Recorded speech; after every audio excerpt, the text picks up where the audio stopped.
da 2 mesi stanno colpendo negozi e locali di Padova, non si fermano. Nella notte altri 3 colpi, negozianti esasperati, la rabbia del sindaco, chi vuole male alla città, l'attacco delle opposizioni. Svolta nelle indagini sul rogo appiccato il mese scorso in un palazzo di San Martino Buon Albergo, che ospitava anche migranti, fermato un cittadino italiano. Fa discutere la mozione presentata dalla Lega e passata in Consiglio Comunale a Verona a sostegno alle associazioni cattoliche per iniziative contro l'aborto. I vertici nazionali del Partito Democratico attaccano gli esponenti PD che hanno votato a favore. Orari massacranti, paghe da fame e la minaccia del licenziamento se gli operai non avessero restituito parte dello stipendio. 3 imprenditori indagati, le loro ditte lavorano in subappalto alla Fincantieri. Blocchi antismog, allarme di Confartigianato, 163.000 veicoli commerciali rischiano di non poter transitare nei comuni veneti in cui è stata vietata la circolazione dei diesel Euro 3. Solo il 2% degli stranieri nella nostra regione dona il sangue, percentuale troppo bassa secondo l'Avis regionale che lancia un appello. A Crocetta del Montello, la singolare festa di Daniela Bernardi, malata di diabete da 55 anni. Voglio lanciare un messaggio, dice, con questa malattia si può convivere benissimo ed essere felici. I titoli dell'edizione del Veneto dei telegiornali di Antenna 3, buonasera e ben ritrovati. In primo piano dunque l'allarme spaccate che non accenna a fermarsi in un centro storico a Padova, colpiti negozi e locali. Altri 3 colpi anche la scorsa notte, quello col bottino più consistente nella pasticceria di via Forcellini della vicepresidente dell'Associazione Provinciale dei Pubblici Esercizi. Dopo dici cosa faccio? Perché non puoi fare niente, telecamere, inferriate, tutti i vetri blindati, mi hanno tolto la finestra. Ormai l'allarme spaccate a Padova è diventato di proporzioni tali da sconfinare nella psicosi, un bollettino di guerra in continuo aggiornamento che comprende 34 colpi in poco più di 2 mesi. Nessuno sta scampando ad un assalto che inizia ad essere senza precedenti. Dopo il presidente di Ascom Confcommercio Patrizio Bertin è toccato anche alla pasticceria di via Forcellini della vicepresidente dell'Associazione Provinciale dei Pubblici Esercizi di Padova, Federica Luni. E noi ci sentiamo adesso impotenti e non sappiamo come reagire, perché a un certo punto stamattina mio papà mi fa: Fede, sai cosa c'è? Che stasera quando chiudiamo lasciamo le finestre aperte e le porte aperte, così almeno non fanno danni, entrano, prendono quello che vogliono, ma almeno non ci fanno danni, perché il problema qui è proprio il danno che ti fanno. Sulla ghiaia è rimasta l'impronta lasciata durante l'arrampicata della prima finestra scassinata. Una volta dentro, il o i ladri hanno aperto con invidiabile perizia anche una seconda finestra, quindi hanno puntato il registratore di cassa, anche questo aperto e richiuso con maestria, dove c'erano circa 450 euro, fuggendo anche con un computer portatile. Sono quasi le 23:30. Prima di entrare a casa, la madre della titolare decide di rientrare in negozio. Probabilmente i ladri sono ancora dentro. Io ho sentito dei rumori e ho anche visto da dov'era il rumore, però poi mi sono mossa nell'ambiente qua tranquillamente come faccio solito, e invece erano annidati da un'altra parte che mi aspettavano, per fortuna aspettavano che me ne andassi via. La paura di trovarsi faccia a faccia coi ladri ha lasciato il segno, oltre ad un sentimento di rabbia e impotenza. Secondo Patrizio Bertin dell'Ascom, gli ultimi colpi sembrano selezionati per creare ancora più inquietudine tra gli operatori economici e l'intera cittadinanza. Stamattina non provavo solo rabbia, adesso FIFA, tremore proprio, e rabbia. E solo qualche ora prima di questo colpo in via Forcellini l'allarme spaccate era scattato in zona Fiera, sempre a Padova. Si sono messi in una posizione di transito, perché a quell'ora là ci sono gli uffici, è pieno di persone che lavorano, che passano, c'è il parcheggio del ristorante di pesce, quindi è un passaggio continuo. Siamo a 100 metri neanche dalla stazione dei Carabinieri, ci sono 600 persone lì. Quindi una gran faccia tosta a questi personaggi. Sono circa le 20 e mentre chiudono i tanti uffici di questo complesso in via Nicolò Tomaseo, fuori dagli stabili comincia un altro turno di lavoro, quello delle spaccate. Prima tappa il bar tabaccheria di Fabrizio Zaramella. Ad agire una banda che appare molto meno esperta rispetto ad altre spaccate di questi mesi. I vetri antisfondamento del bar tabaccheria reggono. Addirittura si sono portati un bidone delle immondizie dove c'è il compostaggio, che era alto così, sono saliti sopra, hanno provato, si vedono ovviamente i segni e hanno lavorato parecchio. I danni sono ingenti, i 2 vetri sono da cambiare, un'operazione complessa che potrebbe richiedere anche la chiusura temporanea dell'attività. La seconda tappa dei ladri dista poche decine di metri e il ristorante di Fabio Boscolo. Questi 4 individui incappucciati, però 4 individui di colore che hanno sfondato la vetrina e i rumori hanno destato l'attenzione di una signora che stava facendo le pulizie in un ufficio qua sopra, che è uscita, si è sporta dalla finestra e ha cominciato a urlare. I ladri entrano attraverso un foro sulla vetrata, ma il bottino è magro. Sul registratore di cassa non vengono più lasciati soldi, visto che il locale è già stato visitato dai ladri sia a giugno che ad agosto. 3 furti in 4 mesi, sono numeri alti, insomma. Mi viene veramente a mancare la sicurezza, cioè io mi sento molto preoccupato, ma proprio a livello per me, per la mia famiglia, ma per le persone in generale. Tutti stanno facendo il massimo, ma i colpevoli non si trovano, qualcosa non mi quadra, chi vuole male alla città. Così il sindaco di Padova Giordani è sempre arrabbiatissimo, dice, ma esclude che dietro alle spaccate ci sia un progetto politico. Le opposizioni intanto lo criticano. Sabato mattina vedrà di nuovo prefetto e questore, ha ordinato agli uffici di accelerare i tempi per l'installazione di 300 telecamere su tutta Padova, periferie comprese. Le prime saranno accese il 15 ottobre. Il sindaco Giordani rimane arrabbiatissimo dopo le 34 spaccate ai negozi, prova a correre ai ripari per quanto di competenza del municipio e chiede alla città di stare unita. Questo vuol dire che è in corso una lotta politica? No, non credo a queste cose. Secondo me è qualcuno che ce l'ha con la città. È la città sotto attacco. È una cosa che mi dà un fastidio tremendo. La città è sotto attacco. La città deve stare unita in maniera tale da difendersi. Ma è impossibile che siano 35 negozi oggi. Cioè, ogni volta mi sveglio la mattina e so a chi tocca. No, non è possibile. Colpiti esercizi storici, simboli della città, oppure gestiti da padovani impegnati nelle associazioni del commercio. Qualcuno ce l'ha con le istituzioni, con i commercianti, con i baristi. Non lo so, a questo punto è qualcuno che conosce bene la città, non è più il balordo, non so chi, qualcosa, chi, non faccio ipotesi, non sta a me a farle, ma c'è qualcosa di strano. Qualcosa di strano, qualcosa non quadra. Al sindaco l'impressionante sequenza di spaccate fa molto pensare. Sono colpiti i locali più significativi di Padova. Le telecamere non rilevano assolutamente nulla. La vendetta di qualcuno a cui il comune ha negato una licenza commerciale o un'autorizzazione alla vendita? Tutto possibile, non lo so, però non è più il balordo, questo è chiaro, non è più il balordo, c'è qualcosa di diverso stavolta, non ci credo più, fino a 5, 6, 10, 15, adesso siamo a 35, ma non c'è più. Le opposizioni lo accusano di avere usato nei giorni scorsi parole pesanti verso gli autori delle spaccate, tanto da averne provocato la vendetta. Così ora in centro i negozianti lavorano con l'angoscia. E cosa fa? Scarica la responsabilità sulla polizia, sui carabinieri e poi addirittura sfida i banditi. Ma stiamo scherzando? La risposta dei banditi questa notte è 3 spaccate. Non si può sfidare questa gente, assolutamente, e bisogna tranquillizzare i cittadini. La città di Padova è stufa, non ne possiamo più. Fanno danni, rubano, siamo pieni di paura, in centro storico veramente non si può più vivere. Cambiamo argomento, ma continuiamo con la cronaca, perché c'è un fermo per l'incendio che la sera del 18 settembre scorso ha devastato un palazzo a San Martino Buon Albergo in provincia di Verona. I carabinieri hanno sottoposto a fermo un cittadino italiano accusato di essere il responsabile del rogo doloso che aveva distrutto una concessionaria di moto e un'agenzia immobiliare, causando anche l'evacuazione di 25 appartamenti con oltre 50 persone sfollate, tra le quali 25 richiedenti asilo. I dettagli dell'operazione saranno forniti domani dal comando provinciale di Verona dei Carabinieri. Andiamo in provincia di Rovigo, un uomo è stato arrestato dai Carabinieri al termine di una sparatoria dopo che con la sua vettura aveva speronato l'auto di pattuglia dei militari che gli avevano intimato l'ALT.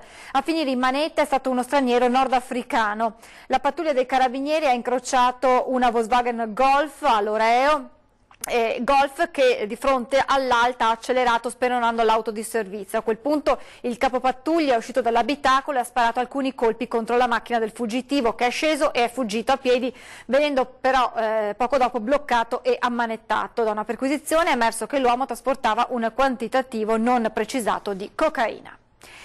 Facevano lavorare i dipendenti in condizioni oltre ogni limite. 3 fratelli sono indagati per estorsione. La CGIL di Venezia denuncia il fenomeno è largamente diffuso.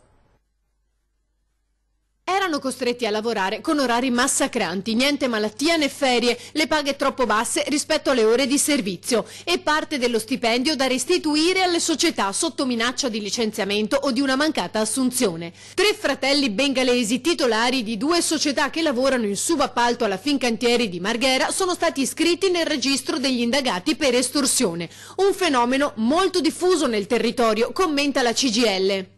È il modello produttivo che abbiamo nel nostro territorio, che in qualche modo ci ha abituati a questo, ed è una cosa che è assolutamente inaccettabile, cioè il massimo ribasso negli appalti, il basso costo del lavoro comporta questo tipo di utilizzo del personale.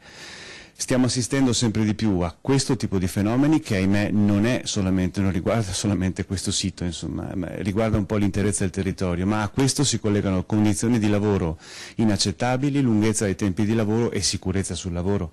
Gli infortuni sono anche frutto di questo modo di lavorare. L'inchiesta è partita dalla segnalazione di alcuni operai, tutti bengalesi, che si sono rivolti ai carabinieri di Spinea per denunciare le richieste di denaro dei loro superiori. E così la Procura di Venezia, che ha coordinato l'inchiesta attraverso il procuratore vicario Adelchi Di Ippolito, ha disposto una serie di perquisizioni sia nelle sedi delle 2 aziende che negli uffici dei commercialisti. È stata acquisita la documentazione contabile, ora al vaglio per ricostruire il sistema e individuare eventuali e altri stratagemmi architettati dai fratelli, al momento gli unici indagati. L'altro step sarà poi comprendere se si tratti di una situazione isolata o se coinvolga altri dipendenti o società. L'indagine non interessa la Fincantieri, ma unicamente le 2 aziende a conduzione bengalese, anche se la CGIL precisa. Il problema qui riguarda sicuramente una stazione appaltante che in qualche modo non ha fatto le verifiche del caso, e Fincantieri in questo caso non le ha fatte. Perché io lo dico, la natura dell'appalto è di distribuire specializzazioni produttive all'interno di una filiera, ma la responsabilità dei controlli attiene a chi dà l'appalto e quindi è sempre una responsabilità definita. La legge parla chiaro, la legge dà la responsabilità in capo al committente, a colui il quale commissiona i lavori. Lo stesso rischio che ha un condominio quando si rifà un tetto, quando si rifanno le grondaie, lo stesso rischio che hanno le persone che danno i lavori all'esterno. La politica fa discutere anche a livello nazionale la decisione del Consiglio Comunale di Verona, che ieri sera ha approvato una mozione della Lega sottoscritta dal sindaco Federico Sboarina, che dichiara Verona città a favore della vita e sostiene associazioni cattoliche che mettono in campo iniziative contro l'aborto. A votare a favore anche consiglieri del PD. Come in una seduta precedente, al Consiglio hanno assistito attiviste del movimento femminista, non una di meno. Dopo l'approvazione della mozione sono state fatte allontanare dall'aula. Facciamo presente, afferma una nota del movimento, che la capogruppo del PD Carla Padovani ha votato a favore della mozione. Dure le reazioni di esponenti nazionali del partito, come la vicepresidente del PD Barbara Pollastrini, che dice: il fatto rappresenta un simbolico e concreto grave passo indietro rispetto ad una legge seria e importante come la 194. Purtroppo a favore della proposta leghista si è espressa anche la capogruppo del PD. Io penso che dovrebbe chiedere scusa. Per il presidente della Regione Lazio Nicola Zingaretti così non va, dice, non si procede con colpi di mano ideologici su temi così delicati. Non si rispetta la vita se non si rispettano le scelte delle donne, soprattutto quando sono difficili, come lo è quella di interrompere una gravidanza. L'Italia, conclude Zingaretti, ha una legge seria, la 194, che va applicata. Ed ora l'allarme lanciato dalla Confartigianato Marca Trevigiana, secondo la quale sono oltre 34.000 i mezzi commerciali delle aziende della Marca Trevigiana, ma in Veneto sono 173.000, che rischiano di non poter transitare in quei comuni veneti in cui è stata vietata la circolazione dei veicoli con motore diesel Euro 3. Sono centinaia di migliaia di automezzi che dovrebbero fermarsi in base alle ordinanze adesso Euro 3. Esattamente, secondo i dati di Confartigianato Marca Trevigiana sono 173.000 i veicoli veneti, di questi 34.600 trevigiani che rischiano di non poter accedere ai 16 comuni della regione, tra cui 7 capoluoghi di provincia, e nella Marca Trevigiana anche Montebellune e Conegliano dal 1 ottobre off limits ai veicoli diesel Euro 3.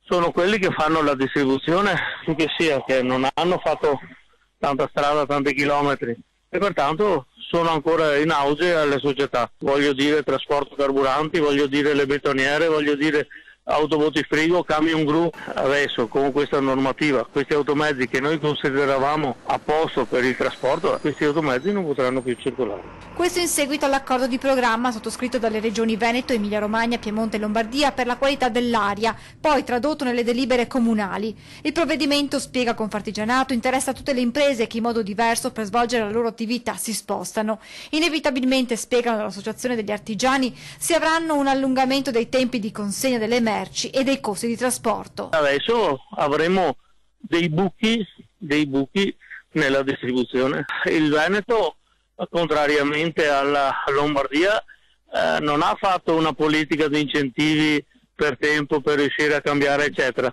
Prima ha fatto l'ordinanza e adesso farà qualcosa per dare gli incentivi.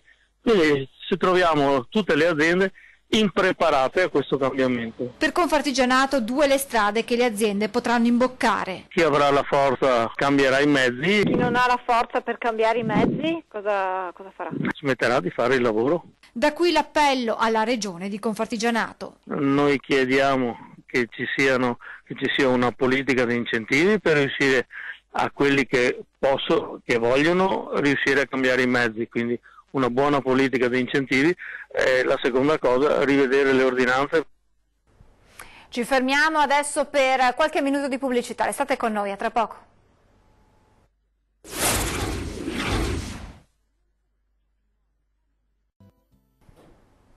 Rieccoci in diretta con i dati dell'Avis regionale, secondo la quale il 2% degli stranieri nella nostra regione dona il sangue, una percentuale, dicono dall'associazione, su cui c'è da lavorare, e poi si lancia un appello. Il Veneto è la terza regione d'Italia per numero di studenti stranieri. I nuovi cittadini rappresentano il 10% della popolazione, circa 485.000, e l'11% dei contribuenti IRPEF. Il 2% è un donatore di sangue. Una percentuale molto bassa rispetto invece alla presenza di stranieri nel Veneto. Da questi numeri l'Avis regionale prende spunto per fare un focus e lanciare un appello. Gli obiettivi sono 2, il primo è che vadano a donare sangue perché anche gli stranieri si ammalano e quindi hanno bisogno di sangue, poi il sangue non ha colore e quindi che provenga ovviamente da italiani o da non italiani, il sangue è sempre lo stesso e ce n'è assolutamente bisogno per loro e per noi, e quindi questo è un obiettivo che noi ci diamo, un appello che lanciamo. Il secondo è che questo aiuta a includere, perché così ovviamente si capisce che siamo tutti ovviamente nella stessa comunità e ciascuno deve dare quello che può dare, e il sangue è un piccolo gesto che può invece aiutare delle vite ovviamente non perdere le vite. Sull'argomento si sono già scatenate non poche polemiche, ma l'Avis rassicura la cittadinanza. Noi non entriamo nel merito ovviamente di come regolare i flussi di immigrazione perché non è compito nostro, sicuramente noi sappiamo che gli immigrati ci sono, esistono, sono regolari e perché regolari possono essere cittadini a tutti gli effetti e la donazione di sangue li aiuta. Non c'è alcun problema riguardo alla sicurezza. Ahimè, io chiedo agli immigrati di venire a donare di più proprio perché ci sono meno donazioni, ma perché? Perché i controlli sono molto più accurati. Lo stesso ritorno a casa degli immigrati è un momento nel quale ci saranno delle sospensioni perché ovviamente magari vanno e sono in luoghi dove ovviamente magari ci sono delle malattie, bisogna essere più attenti. Tra i donatori di origine straniera si fa spazio anche alla comunità islamica.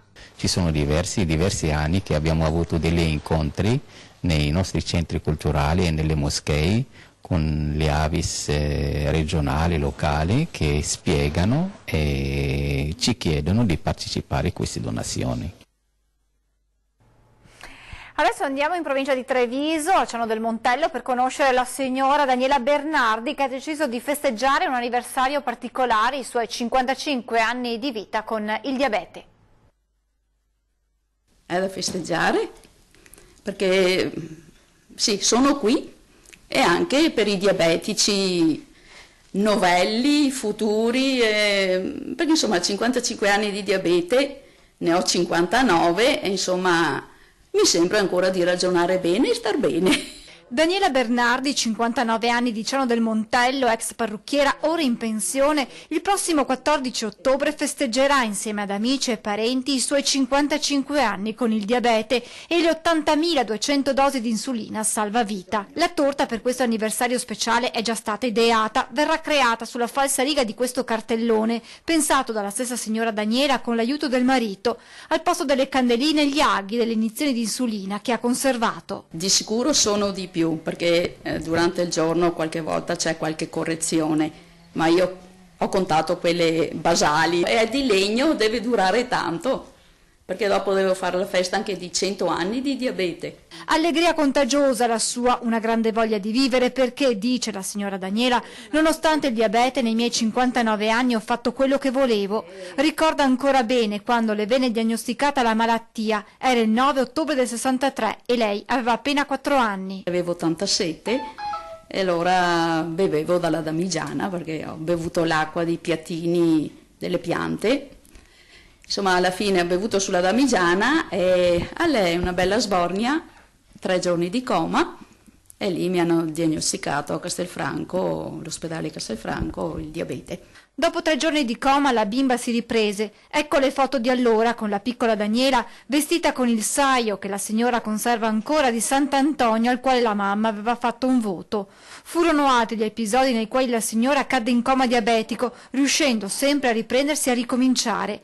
E anche per questo ci spiega che voglio festeggiare, per lanciare un messaggio a coloro ai quali è stato diagnosticato il diabete. Volersi bene se stessi. È possibile convivere con il diabete? Sì, sì, sì, anche perché mio marito non è geloso.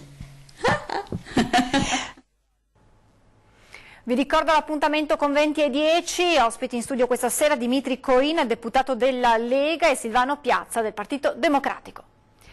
Con le notizie dal Veneto è tutto, adesso previsioni del tempo, grazie per l'attenzione, buona serata a tutti.